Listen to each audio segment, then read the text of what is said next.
So let's say I have to apply a formula in cell C3 as I have to do the total of marks obtained out of 80 and then 20. So what I'm going to do is I'm going to double click here. I'm going to write is equal to, and let's say I have to add these two cells in it.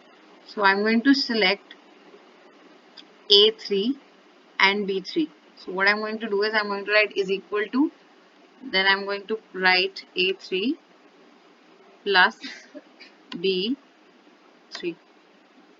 Once I've written this, I've given an equal to, I've written A3 plus B3, and I'm going to press enter. So once I press enter, what I get is the sum of these two cells, the values which were there in these two cells. And let's say I want to do it for all the values, for all students. So what I'm going to do is I'm just going to select this cell. I have this square sign and I'm going to click over it and I'm going to drag it. So once I drag, what I get is the formula getting applied in all the cells. So similar way, if I have to do it for Sanskrit, it's only the first cell that I have to apply the formula. So I say equal to, I have the values in D3 and E3. So I'm going to write D3 plus E3 and I put up an equal to, I press an enter. So that is what I get here is equal to D3 plus E3 and my formula is sorted and I get the answer. If I have to drag it towards if I just drag it towards the end, so what I get is the formula getting copied to all the cells. So this square sign, the square is called an autofill handle, and if I drag it, I get the solution everywhere. Similarly, we can do it for maths also. I can write an equal to and I can just write the formula here.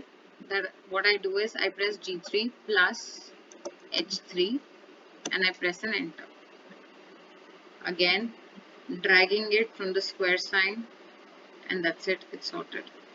Similar for SST is equal to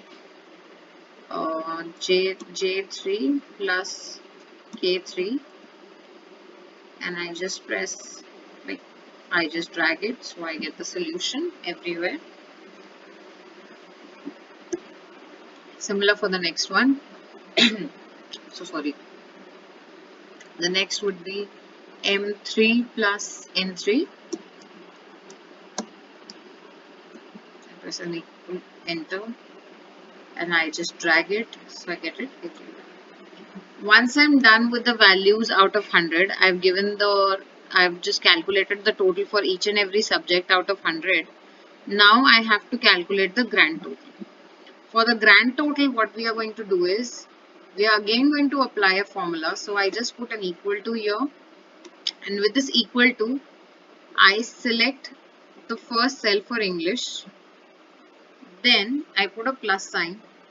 I select the cell for Sanskrit, then I put another plus sign. I just select the cell for maths, I put a plus sign.